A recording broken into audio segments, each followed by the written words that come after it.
શું તમે ક્યારેય એવા રક્ષકની કલ્પના કરી છે જે આખી દુનિયાની મિલકતોની ચોકી કરે છે પણ તેની પોતાની જિંદગીનો કોઈ જ ભરોસો નથી?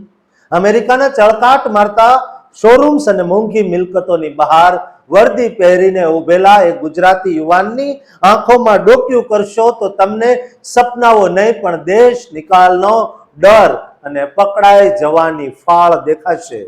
જે હાથમાં કાયદો જાળવવાની લાકડી છે એ જ હાથોમાં પોતાની ઓળખ છુપાવવાની મજબૂરી.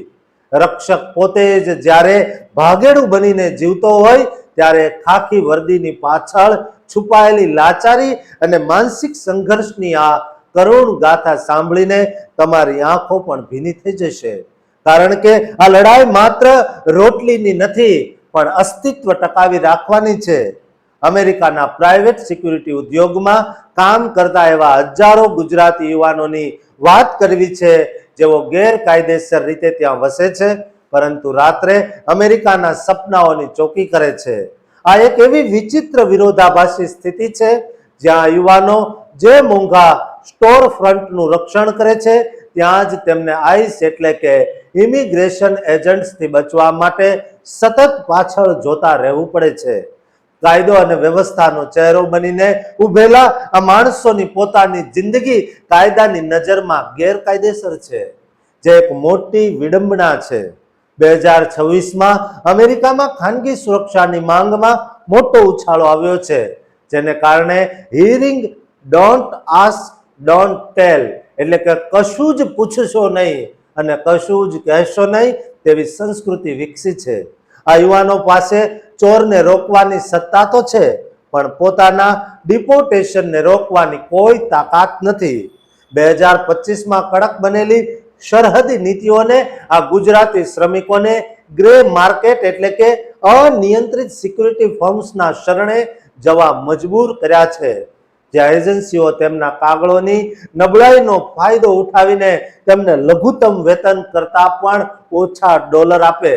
આ યુવાનો માટે વર્દી એ એક રીતે ઢાલ પણ છે અને બીજી રીતે જોખમનું નિશાન પણ, કારણ કે તેમને જાહેર નજરમાં લાવે છે.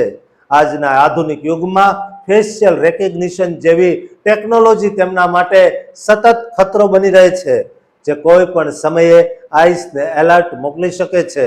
આ યુવાનોએ ઘણીવાર એવી પરિસ્થિતિઓમાં પણ કામ કરવું પડે છે જ્યાં તેઓ પોલીસને બોલાવી શકતા નથી, કારણ કે સત્તાવાર હસ્તક્ષેપનો અર્થ છે તેમની પોતાની ધરપકડ.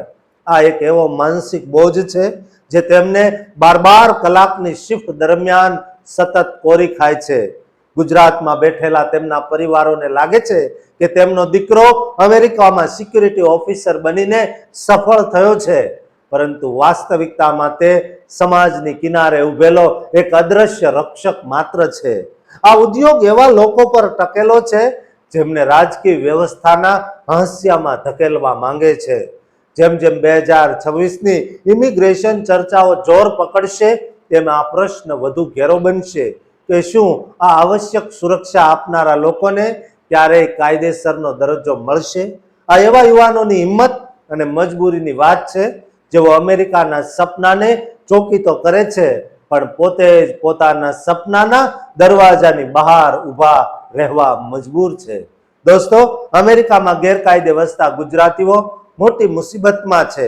તેમના માટે પ્રાર્થના કરજો અને આ વિડીયો શેર કરજો. સાથે જ ચેનલને સબસ્ક્રાઇબ કરવાનું ચૂકતા નહીં.